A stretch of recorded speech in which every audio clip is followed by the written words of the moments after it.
वो 22 साल की हो गई थी, लेकिन समझदार न थी। बिल्कुल सादा सी। माँ 2 साल से रोटी बनाना सिखा रही थी, लेकिन मजाल है कि रोटी गोल बना सकती हो। खाना बनाना भी नहीं आता था। वो सोचती ही नहीं थी। माँ मारे डांटे कोई परवाह नहीं। कुछ लम्हे उदास रहती, फिर वही हाल। जा बैठती टीवी के सामने। नाम तो उसका रानी था, लेकिन सब झल्ली कहा करते थे। 8वीं क्लास के बाद बस स्कूल जाना भी छोड़ दिया। पढ़ाई में कहाँ दिल लगता था। सब रिश्तेदार मोहल्ले वाले सब उसे झल्ली कहा करते। उसके काम थे ही ऐसे। 22 साल की नौजवान लड़की, लेकिन बिल्कुल सादा रूह। कोई समझ नहीं, कोई अपना कौन बेगाना है, किसके सामने क्या बात करनी है। जब फेवरेट ड्रामे में हीरो हीरोइन नाराज हो जाते तो रोने लगती। मां डांटती, बहुत तंग हूं मैं तुमसे। झल्ली जैसी भी थी, लेकिन एक बात तो थी, वो 5 वक्त की नमाज अदा करती थी। चाहे कुछ भी हो जाए वो नमाज ना छोड़ती। नमाज की पाबंद, लेकिन अकल की कच्ची थी। 2 बड़ी बहनें थीं, उनकी शादी हो चुकी थी। एक भाई था, छोटा था। माँ चाहती थी झल्ली की कहीं शादी करवा दूं, लेकिन झल्ली को कोई पसंद करता तो फिर ना। आज के जमाने में हर कोई मॉडर्न पढ़ी लिखी लड़की पसंद करता है, भला क्यों कोई झल्ली को पसंद करता। कभी माँ से डांट पड़ती तो अकेली बैठी बातें करने लगती। मैं छोड़ जाऊंगी इनको, देखना मैं रहना ही नहीं। इनके घर इतना ज्यादा काम करवाते हैं, फिर इतनी बेइज्जती करती है अम्मी, और अब्बू मुझसे बात ही नहीं करते। पता नहीं क्यों अल्लाह ने मुझे ऐसा बनाया है। झल्ली की एक दोस्त थी, अम्बरीन। मोहल्ले की लड़की भी तेज थी। वो झल्ली की सहेली थी। अम्बरीन शादीशुदा थी, यूं कह ले हमसाये की बहू थी। जब माँ से नाराज हो जाती तो अम्बरीन के पास चली जाती। उसको बताती जाकर, देख मैंने खाना भी बनाया, फिर सारे बर्तन वॉश किए। अम्मी कहती कपड़े भी धो लो, लेकिन मैंने ड्रामा देखना था। मेरा ड्रामा देखने का टाइम था। मैंने इनकार कर दिया कपड़े धोने से। फिर अम्मी ने जूते से मारा। कहती है तुम मर जाओ तो अच्छा है, बहुत सताती हो। अम्बरीन बतलाओ भला मैं सताती हूँ? अम्बरीन मुस्कुराने लगी, नहीं झल्ली, माँ तो तुमसे एवं ही कहती है। ईद के दिन थे, बहनें और उनके शौहर आए हुए थे। झल्ली बहुत शर्माती थी। शर्म के मारे बहनोई के सामने ही नहीं जाती थी। झल्ली समझदार तो नहीं थी, लेकिन खूबसूरत थी। बड़ी बहन का शौहर वो कहीं बेशर्म इंसान था। वो झल्ली पे गंदी निगाह रखता था। बातों बातों में झल्ली को करीब लाना चाहता था, लेकिन झल्ली डर जाती थी। वो कांपते होठों से कहती, भाई आप मेरे साथ ऐसी बातें क्यों करते हैं? बहनोई कमीना इंसान था, मर्द था ना, हवस का कुत्ता, सुकून कहाँ करने देता था। एक रात वो झल्ली के साथ हद से गुजरने लगा। झल्ली बहुत डर गई, वो रोने लगी। बहनोई डर गया। वो झल्ली को छोड़कर बाहर चला गया। दबी आवाज में सारी रात रोती रही। सुबह हुई, आंखें सूजी हुई थीं, लेकिन बहनोई ने झल्ली की बहन यानी अपनी बीवी को बताया, यार तुम्हारी बहन झल्ली मेरी बहन की तरह है, रात को मेरे पास आई थी, उसको कुछ समझाओ। बहन को बहुत गुस्सा आया। पहले कहने लगी, नहीं मेरी बहन ऐसा कभी नहीं कर सकती, लेकिन औरत तो फिर औरत होती है ना। शौहर पे भी यकीन था। झल्ली किचन में खाना बना रही थी अम्मी के साथ कि बड़ी बहन गुस्से में गई, झल्ली के मुंह पर थप्पड़ दे मारा। माँ गुस्से से बोली, नी पागल हो गई हो कुड़ियो, क्यों मार रही हो इसे? बहन ने रोटी बनाने वाला बेलन झल्ली के सर में दे मारा। सर से खून बहने लगा। ये पागल बनती फिरती है ना, पूछ अम्मा इससे, इसने क्या जलील हरकत की है? माँ घबरा गई, बेटी क्या किया अब कमबख्त ने? बहन गुस्से से बोली, मेरे शौहर के साथ सोना चाहती है। माँ ने कानों को हाथ लगाया, बेटी चुप कर जा, ये बात यहीं दफन कर दे। तेरे बाप को पता चला ना तो वो जान से मार देगा इसे। झल्ली को कुछ समझ नहीं आ रहा था, यह बहनोई ने ऐसा क्यों किया। माँ की तरफ देखकर बोली, अम्मा मुझे अल्लाह की कसम है मैं कुछ गलत नहीं किया, वो तो भाई मेरे पास आए थे रात को। माँ ने झल्ली को बालों से पकड़ा, चुप कर जा बदबख्त, चुप। झल्ली रो रही थी। माँ ने सर में पट्टी बांधी और कहा, कमरे से बाहर ना आना, पता नहीं किस गुनाह की सजा हो तुम। झल्ली बहुत रोई थी, नमाज पढ़ने लगी, हाथ उठाए दुआ मांगने लगी। अल्लाह जी आप देख रहे थे ना, भाई ने मुझ पे कितना गंदा इल्जाम लगाया है। बहन ने मेरा सर फाड़ दिया। अम्मा भी नहीं समझती है, सब पागल समझते मुझे, लेकिन मुझे पता है अल्लाह जी आप मुझे गलत नहीं समझते। आप मेरी सारी बातें सुनते हैं, फिर मेरी मदद भी करते हैं। मैंने अब बहन के बच्चों को नहीं खिलौने लाकर देने, मेरी कुछ नहीं लगते। झल्ली अल्लाह से सारे गिले शिकवे किया करती थी। ईद के दिन गुजर गए, सब अपने अपने घर वापस चले गए। झल्ली को सुकून आया, शुक्र अल्लाह का चले गए। अमरीन के पास गई। अमरीन ने पूछा, ईद पे नहीं आई थी तुम हमारे घर? मैं तुम्हारे लिए चाट बनाई थी। झल्ली पहले सब कुछ बताने लगी, फिर चुप हो गई। मुस्कुराते हुए बोली, वो ना मेरे भांजे बहन सब आए थे ना, तो घर के सारे काम कर रही थी। अमरीन मुस्कुराई, अच्छा ठीक है। अमरीन ने आवाज दी, झल्ली मेरे कपड़े ही धुला जा, दोस्त है ना तू मेरी। सारी फैमिली के कोई 20 सूट अमरीन ने झल्ली से धुलाए। झल्ली भी पागल सी, बस जज्बात में आकर मान लेती थी। सादा सी रोती, माँ से फिर डांट सुनती कि उनके कपड़े धो रही थी। झल्ली मुस्कुराती, अम्मा वो दोस्त है मेरी, बहन बनी हुई है मेरी। झल्ली के लिए रिश्ता ढूंढ ढूंढ कर थक गए थे। माँ चाहती थी हमारे जीते जी या तो ये मर जाए या कोई ब्याह कर ले जाए, वरना हमारे बाद कौन ख्याल रखेगा इसका। पागल सी है, हर किसी की बात मान लेती है। माँ जानती थी झल्ली ने अपने बहनोई के साथ ऐसा कुछ ना किया था, लेकिन दूसरी बेटी की खातिर झल्ली पे गुस्सा किया था। फिर एक दिन झल्ली की माँ बाप बड़ी बेटी की तरफ गए थे। झल्ली घर में अकेली थी, छोटा भाई स्कूल था। अमरीन शादीशुदा होने के बावजूद वो बदचलन थी। उसने बॉयफ्रेंड बनाया हुआ था। बॉयफ्रेंड ने मिलने की जिद की। अमरीन ने देखा झल्ली के माँ बाप घर नहीं है। बॉयफ्रेंड को झल्ली के घर बुलवा लिया। झल्ली से कहने लगी, मेरा कजन आ रहा है, तुम किसी को बताना नहीं। बॉयफ्रेंड के साथ एक और भी लड़का था। झल्ली डर रही थी, लेकिन अमरीन झूठ बताकर तसल्लियां दे रही थी झल्ली को। जब अमरीन का बॉयफ्रेंड झल्ली के घर दाखिल हुआ, अमरीन कमरे में गई। गांव के कुछ लड़कों ने अमरीन के बॉयफ्रेंड को देखा। ये कौन लड़के हैं? बाइक पीछे खड़ी की और चुपके से इनके घर में चले गए। उन्होंने गांव के 1-2 मोतबर लोगों को बताया। झल्ली के घर का दरवाजा खटखटाया। अमरीन डर गई। अमरीन ने जल्दी से कहा, लगता कोई आ गया है, मैं सीढ़ी चढ़कर अपने घर चली जाती हूँ, तुम लोग दीवार फलांग भाग जाओ। अमरीन अपने घर भाग गई। लड़के भागने लगे कि गांव के लड़कों ने दीवार से कूदकर उनको पकड़ लिया। झल्ली को कुछ समझ ना आ रहा था, ये क्या हुआ, अमरीन क्यों भाग गई। मोहल्ले वालों ने झल्ली को भी पकड़ लिया और लड़कों को भी। लड़के दूसरे गांव के थे, अमीरजादे थे। झल्ली को गालियां देने लगे गांव के लोग। औरतें बातें करने लगी थी, तौबा अल्लाह तौबा, हम पागल समझते थे इसे, और देखो क्या गुल खिला रही है ये, इसे तो फांसी चढ़ा दो। बाप घर आया, माँ हैरान थी, सारा गांव क्यों इकट्ठा हुआ। मालूम हुआ झल्ली को मिलने लड़के आए थे। माँ ने डंडा उठाया, इतना मारा कि वो चीखती रही, चिल्लाती रही। अब्बा जान, वो तो अमरीन की कजन है, लेकिन अब वहां कौन सुनने वाला था। झल्ली को मार मार कर लहू लुहान कर दिया।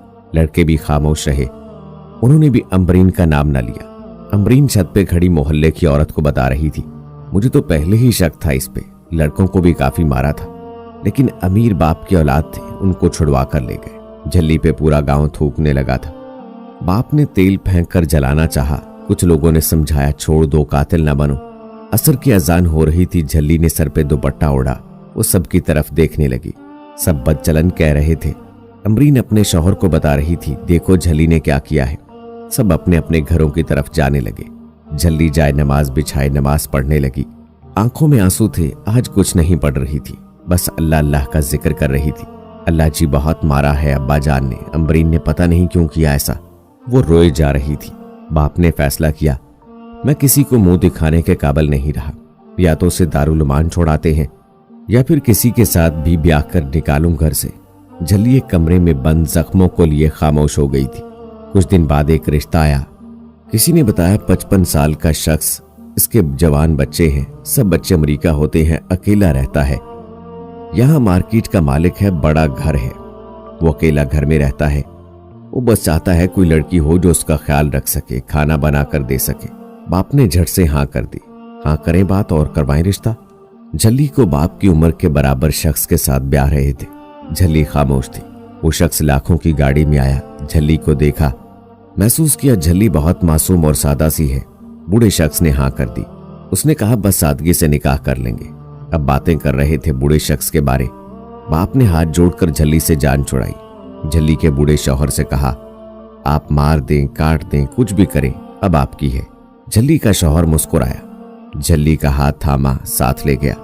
झल्ली ने माँ की आंखों में देखा, माँ तेरी झल्ली पाक दामन है। माँ फूट फूट कर रोने लगी, हाय मेरी बच्ची तेरे दुख, मैं क्या करूं, मैं सब जानती हूं, बस मजबूर हूं। झल्ली ने एक आखिरी बार घर को देखा, विदा हो गई। वो बड़ा घर, दरवाजा खुला, शौहर ने पास बिठाया, आज के बाद तुम झल्ली नहीं रानी है, तुम्हारा जो असली नाम है। झल्ली हल्का सा मुस्कुराई, जल्दी से बोली, आपके घर टीवी है ना? शौहर ने हाँ में सर हिलाया। टीवी नहीं, बड़ी एलसीडी है। झल्ली बहुत खुश हुई। इशा की अजान होने लगी। झल्ली जो अब रानी थी जल्दी से उठी, दुल्हन वाले कपड़े उतारे, वुजू किया, नमाज पढ़ने लगी। शौहर प्यार से देख रहा था, कितनी मासूम सी है ना रानी। नमाज पढ़कर पास आकर बैठ गई। शौहर ने बड़े प्यार से समझाया, रानी ये घर तुम्हारा है, तुम अब मालकिन हो इस घर की, ये घर तुमको संभालना है, समझदार बनना है। रानी शौहर की तरफ देखने लगी। हाँ जी, अब मैं समझदार बन जाऊंगी। पहली रात थी, हकूक अदा हुए। शौहर चाहे बूढ़ा था, उसने रानी को सच की रानी बना लिया। रानी बहुत खुश थी। नए कपड़े, बड़ा घर, कमरे में एसी लगा हुआ। रानी का बहुत ख्याल रखता था शौहर। रानी वक्त के साथ साथ बहुत प्यार करने लगी थी शौहर से। चाहे बूढ़ा था, जैसा भी था, हम सफर था आखिर। जैसे शौहर कहता हर बात मान जाती। एक दिन शौहर बीमार हुआ, ड्राइवर नहीं आया था। 3 कारें खड़ी थी, लेकिन चलाता कौन? वो रात काफी मुश्किल गुजरी। शौहर ने रानी का हाथ पकड़ा। रानी कार चलाना सीख लो। रानी डरते हुए बोली, कभी भी नहीं, मुझे नहीं चलानी, मुझे डर लगता है। शौहर जिसका नाम सदाकत था, रानी को प्यार से कहने लगा, मैं साथ हूं तो डर कैसा भला। रानी ने माथे पे बोसा लिया, ठीक है सिखाएं फिर। रानी आहिस्ता आहिस्ता कार चलाना सीख गई। फिर अल्लाह ने करम किया। अल्लाह के घर किस चीज की कमी है भला। रानी के यहाँ बेटे की पैदाइश हुई। रानी बहुत खुश थी। माँ बाप ने भुला दिया था रानी को, वो मर गई है या जिंदा है। शौहर बीमार रहने लगा था। मार्केट की दुकानों का रेंट अब रानी ही लेती थी। लाखों रुपए महीने का रेंट आता था। बेटा स्कूल जाने लगा। रानी शौहर का ख्याल रखती। शौहर के पहले बेटे, उन्होंने बाप का हाल तक न पूछा। सालों गुजर गए और फिर एक दिन शौहर हाथ छुड़ा गया। क़यामत सा दर्द मिला। शौहर दुनिया से चला गया। रानी बहुत रोई थी। जल्दी से रानी बनाने वाला हमसफर छोड़ गया। वसीयत कर गया था। सारी प्रॉपर्टी रानी के नाम कर गया था। 50 दुकानें, बैंक बैलेंस, गाड़ियां, घर, सब कुछ। रानी के लिए अपनी मोहब्बत छोड़ गया। बेटा 10 साल का हो गया था। रानी बहुत उदास रहती थी। शौहर की वफा याद करके बहुत रोती। कब्र पे जाकर हर रोज तिलावत करती, मगफिरत की दुआ करती। बेटे का नाम असजद था। असजद ने वकालत की पढ़ाई की। रानी की तरबियत का असर था कि असजद हया वाला लड़का था, गरीबों का हमदर्द। असजद अब जवान हो चुका था, वकील बन गया था। रानी खाना बना रही थी। असजद पास आया, मामा आपको कितनी बार कहा है मुलाजमा को करने दिया करे काम। रानी मुस्कुराई, बेटा बस खाना ही तो बनाती हूं, मुलाजमा बाकी करती है ना सारा काम। रानी ने बेटे के माथे पे बोसा किया। असजद बेटा, मेरे कमरे का एसी खराब है, वो ठीक करा दो। असजद खाना खाते हुए बोला, मामा अब न्यू लगवा दूंगा, पहले कितनी बार ठीक करवा दिया। आज रात आप मेरे कमरे में सो जाए। और मामा वो मुंशी चचा की बेटी की शादी है, आप चली जाना उनके घर। रानी मुस्कुराई, हाय मेरे बच्चे, सबकी कितनी फिक्र करता है। असजद भी हर रोज बाबा की कब्र पर जाया करता था। 25 साल गुजर गए थे, माँ बाप से दूर हुए। किसी ने रानी की खबर ना ली थी। असजद को अल्लाह ने कामयाबी दी, वो जज बन गया था। रानी की दुआएं और बेटे की मेहनत रंग लाई थी। रानी को बहुत बार पूछा था असजद ने, मामा मेरे नाना नानी नहीं है क्या, लेकिन रानी बात टाल देती थी। फिर एक दिन असजद से कहने लगी, बेटा लाहौर की 2 टिकट ले लेना, फ्लाइट से हम लाहौर जाएंगे। असजद ने पूछा, मामा लाहौर कौन है? हमारा। रानी ने प्यार से कहा, बताऊंगी, चलो तो सही। कराची से लाहौर की फ्लाइट लेकर वो लाहौर पहुंचे। रानी बहुत खुश थी, आज मामा बाबा से मिलूंगी। अपने गांव पहुंची, रेंट की गाड़ी लेकर। घर के सामने आई, कच्चे से मकान पक्का हो चुका था। दरवाजे पे दस्तक दी। एक नौजवान लड़की बाहर आई। जी किससे मिलना आपको? लड़की का चेहरा बिल्कुल बाबा के जैसा था। रानी मुस्कुराई, बेटी मैंने इकबाल से मिलना है। इकबाल रानी का भाई था। वो लड़की बोली, इकबाल तो मेरे बाबा का नाम है, बाबा घर नहीं है अभी, आप अंदर आ जाएं। रानी घर में दाखिल हुई। असजद साथ था। भाभी तो ना पहचान सकी, लेकिन बड़ी बहन जिसके शौहर ने इल्जाम लगाया था रानी पे, वो कमरे से बाहर आई, बूढ़ी हो चुकी थी। रानी को देखा साकित हो गई, चीख कर रोने लगी, झल्ली मेरी बहन। दौड़ते हुए रानी के गले से आ लगी, झल्ली तुम जिंदा हो? वो रानी का मुंह चूमने लगी। भाभी बच्चों सबको बताने लगी, मेरी बहन है ये झल्ली। इतने में भाई भी आ गया। भाई ने झल्ली को देखा, आंखों से आंसू बहने लगे। मेरी बहन माफ कर देना मुझे। तुम्हारी शादी के बाद हमको बाबा ने नहीं बताया था। तुम्हारी शादी कहाँ, किस शहर की थी? रानी ने आंसू साफ किए पूछा, अम्मा अब्बा कहाँ हैं? बड़ी बहन रोते हुए बोली, तुम्हारे गम में अम्मा बहुत रोती थी। वो तुम्हारी शादी के 1 साल बाद फौत हो गई और अब्बा भाई की शादी के कुछ दिन बाद। रानी ने अपने बेटे असजद का तारुफ करवाया। मेरा बेटा असजद जज है। सब बेटे की तरफ देखने लगे, कितना खूबसूरत है। बड़ी बहन के पास बैठी थी। बड़ी बहन रोते हुए बोली, झल्ली मेरा शौहर गलत था, मुझे पता चल गया था, उसने इल्जाम लगाया था तुम पे। मुझे तलाक दे दी थी उसने, बेटी उसने रख ली और बेटा मैंने। जल्ली ने हौसला दिया, बहन अल्लाह जो करता है बेहतर करता है। दुख सुख की बातें करती रहीं दोनों बहनें। रानी ने अमरीन का पूछा तो बहन ने बताया अमरीन को कैंसर हो चुका है, वो बहुत तकलीफ में है, बेचारी अल्लाह से दुआ है उससे अच्छा वो मर जाए। रानी अमरीन से मिलने गई। अमरीन हड्डियों का पिंजर बन चुकी थी। रानी को देखकर हाथ जोड़ लिए, आंखों में आंसू थे। रानी ने माथे पे बोसा किया, बहन अल्लाह तुम्हारी तकलीफ कम करे, मैंने तुमको माफ किया। रात को खाना खा रहे थे। असजद ने कहा, मामा मुझे कल वापस जाना है, आप रुक जाएं, चाहे कुछ दिन, मुझे अदालत में कुछ अहम केस सुनने हैं। सब झल्ले की तरफ देख रहे थे, फिर बेटे की तरफ देखने लगे। अल्लाह क्या कुछ नहीं कर सकता, किस्मत बनाने वाला अल्लाह है। सारे सौदे नियतों के होते हैं। झल्ली ने हर दर्द में अल्लाह को ना भुलाया था। पूरा गांव झल्ली की किस्मत और बेटे की तारीफें कर रहे थे।